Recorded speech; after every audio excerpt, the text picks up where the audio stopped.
Assembly में पेश किया है और इसको अदालत को ही हैंडल करना चाहिए था। इसको स्ट्रेटेजिक मिस्टेक आप इससे समझते हैं? मैं ऑनेस्टली यानी मैं कोई इसमें पॉइंट वगैरह स्कोर नहीं करना चाहता हूँ, न मेरा ये एटीट्यूड है जी। मेरा अपना ख्याल है पीपल पार्टी एक बहुत बड़ी पार्टी है जी, बड़ी कुर्बानियां दी हैं इन्होंने, मुझे जाती इल्म है उसका जी। ये इनको कोर्ट में जाना चाहिए और डिफेंड करना चाहिए, स्पेशली जब फौजिया बीबी जो है वो कह रही हैं कि ये तमाम बनावटी केसेस हैं, कोई एविडेंस नहीं है, कुछ नहीं है। अब पहले अगर ये होता तो मैं इनको कहता कि नहीं ये अदालतें जो है ये तो वही करेगी जो इनको फौजी जर्नल कहेगा, लेकिन अब तो अदालतें आजाद हो गई हैं जी। ये तमाम cases they will be thrown out. अगर कोई एविडेंस नहीं है, कुछ भी नहीं है, I assure you they will be thrown out जी, and justice will be done जी। इससे पीपीपी को बहुत फायदा मिलेगा, बेनजीर बीबी को बहुत ज्यादा फायदा मिलेगा। ये जितने भी लोगों ने उनके खिलाफ एलिगेशन किए हैं वो सब मिट जाएंगे, चले जाएंगे जी।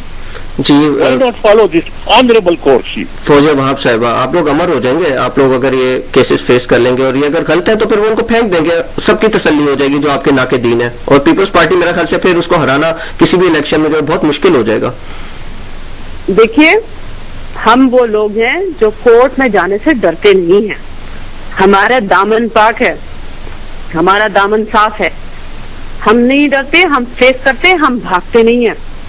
हम मर्सी पिटिशन जमा नहीं कराते हैं, और मर्सी पिटिशन में ये नहीं करते हैं कि सबको ले जाएं और जो अपने पार्टी के लोग हैं उनको छोड़ के चले जाएं। ये याद रखिए, if there something wrong, if we are accused of something, we can face and we can face it. We don't have to prove कि हमें फेस आता है। तो चले जाए फिर अदालत में, चले आगे चलते हैं। If the parliament rejects the law, हमें कोई प्रॉब्लम नहीं। ठीक है, आपको कोई प्रॉब्लम नहीं। रुदात खान साहब, कायमा कमेटी ने तो इसे मंजूर कर दिया है, गो के सिर्फ पीपल्स पार्टी के वोट ही थे, लेकिन अब आपका क्या ख्याल है कि ये असेंबली और सेनेट से मंजूर हो जाएगा? आपकी अपनी परसेप्शन क्या है इस बारे में?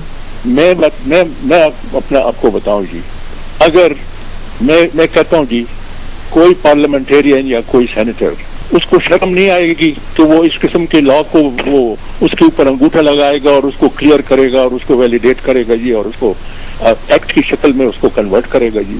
ये अपने इलेक्टोरेट को कैसे मुंह दिखाएंगे जी कि ये कुछ लोगों के खिलाफ केसेस थे, कोर्ट्स में पेंडिंग है, सुप्रीम कोर्ट में पेंडिंग है, हाई कोर्ट में पेंडिंग है, डिस्ट्रिक्ट एंड सेशन जज की बातें, तो ऐसे केसेस हैं जिसमें एविडेंस भी कंप्लीट हो गया है जी, एविडेंस कंप्लीट हो गया है, आर्गुमेंट्स आल्सो अभी सिर्फ एविडेंस ही क्यों कंप्लीट हुआ, ये कैसी बात हुई? वैसे में ये बहुत केसेस हैं जी जो क्रिमिनल केसेस हैं, और उन वो आप कहते हैं कि एक मिनट जी, ये बात माननी पड़ेगी कि प्रोसिक्यूशन के पास बहुत साल रहे हैं इसको साबित करने में। रुदात खान साहब, आपको 10 साल में नहीं किया तो फिर फायदा क्या है? मैं उस रिजीम को भी डिफेंड नहीं करता हूँ जी, उनके पता नहीं क्या मोटिव्स थे, but I am telling you quite honestly जी, क्वाइट ऑनेस्टली मैं आपको कहता हूँ कि ये जो है अभी अदलिया आजाद हो गई है, मुझे इनके ऊपर 100% यकीन है, ये एतमाद है कि ये इंसाफ करेंगे। और मेरे ख्याल में अगर कोई आपको कहे कोर्ट में जाए या न जाए, आप खुद इंसिस्ट करें कि हम कोर्ट में जाएंगे जी। रुदात खान साहब, अगर ये केस फर्ज करें मंजूर हो जाता है सेनेट से और कौमी असेंबली से, तो आप कैसे सियासी मुस्तकबिल सियासतदानों का देख रहे हैं? इनकी क्रेडिबिलिटी को आप कहाँ पे देखते हैं? देखिए जी, ऑलरेडी इस पार्लियामेंट को पाकिस्तान के अवाम जो है वो तो कहते हैं कि ये तो रबर स्टैम्प पार्लियामेंट है जी, इसकी तो कोई वक़्त भी नहीं है। इन्होंने एक मुतफिका रेजोल्यूशन पास किया against the American drone strike जी कि ये बंद होने चाहिए, उसको उन्होंने हमारी गवर्नमेंट ने भी रद्दी की टोकरी में डाल दिया और अमेरिकन ने totally treated it with the contempt, you know, और उसके बाद ड्रोन अटैक और भी ज्यादा इंटेंसिफाई हो गए हैं। तो ये इस पार्लियामेंट को, ये तो रबर स्टैम्प पार्लियामेंट है, ये बेचारी न 3 में है न 13 में है जी, इसका क्या है जी। लेकिन इससे मुझे कोई तवक्को नहीं है, मुझे कोई तवक्को नहीं है तो वो इस लेजिस्लेशन को रिजेक्ट करेंगे और या इसको रिफ्यूज करेंगे। मामला अल्टीमेटली जाएगा, फैसल सुप्रीम कोर्ट में जाएगा, वहां देखा जाएगा कि सुप्रीम कोर्ट, पार्लियामेंट है ना, रबर स्टैम्प हो या कुछ भी हो, जो आप जितनी तस्दीक करना चाहें कर लें। फौजिया साहब, अच्छा मेरा आपसे सवाल है कि आप मॉरल ग्राउंड्स पे कैसे देखती हैं एनआरओ को? Faisal, let me complete my sentence. जी बोलिए। पार्लियामेंट को आप कितना ही तस्दीक कर दें, कितनी आप उसको तस्लील कर दें, लेकिन कानून तो पार्लियामेंट ही बनाएगी। और जो कानून पार्लियामेंट बनाएगी उसी की तर्जुमानी सुप्रीम कोर्ट करेगी और उसकी इन्फोर्समेंट जो है वो एग्जीक्यूटिव करेगी। यानी कि आप ये इशारा दे रही हैं कि पार्लियामेंट को जो है वो सपोर्ट करेगी सुप्रीम कोर्ट, और अगर ये मंजूर हो जाता है तो सुप्रीम कोर्ट भी मंजूर कर देगी, ये आप इशारा दे रही हैं? सुप्रीम कोर्ट के चीफ जस्टिस ने अपना बयान दे दिया है और ये बिल्कुल आया है कि उनकी क्या राय है एनआरओ के बारे में। मैं उसको रिपीट नहीं करना चाहती। वो तो ये भी कह रहे थे कि उनको जो है वो कैदी अब लिख रहे हैं कि हमें भी एनआरओ के तहत जो है वो फायदा पहुंचना चाहिए, और वो उनके पास इस बात का कोई जवाब नहीं है।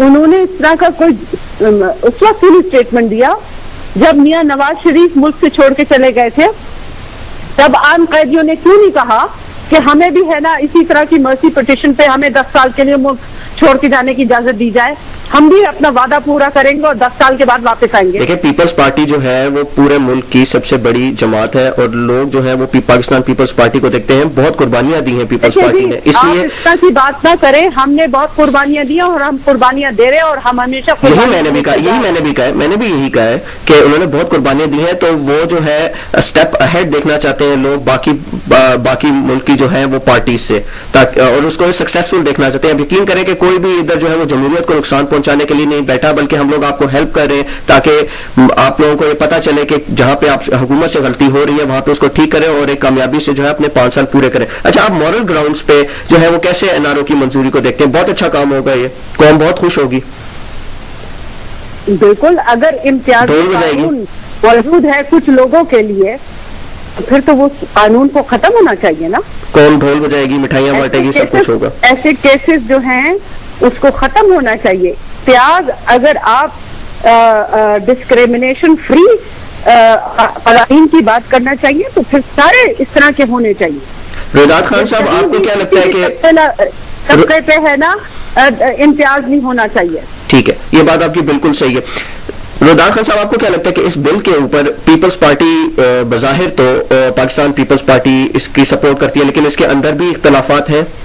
पता नहीं, लोग कहते हैं कि पार्टी के अंदर भी कुछ लोग हैं जो नहीं चाहते हैं, क्योंकि देखें ना पब्लिकली इस किस्म के ऑर्डिनेंस को और लेजिस्लेशन को पब्लिकली सपोर्ट करना, एक आदमी जो who is in the business of politics, जिसने जाकर के अपने इलेक्टोरेट को, अपनी कंस्टिट्यूएंसी को फेस करना है, बहुत मुश्किल काम है इसको, बहुत मुश्किल काम है इसको सपोर्ट करना। अच्छा, आपको क्या लगता है कि प्रेसिडेंट कैंप है वो पाकिस्तान पीपल्स पार्टी को मुश्किल में डाल रहा है कि नहीं?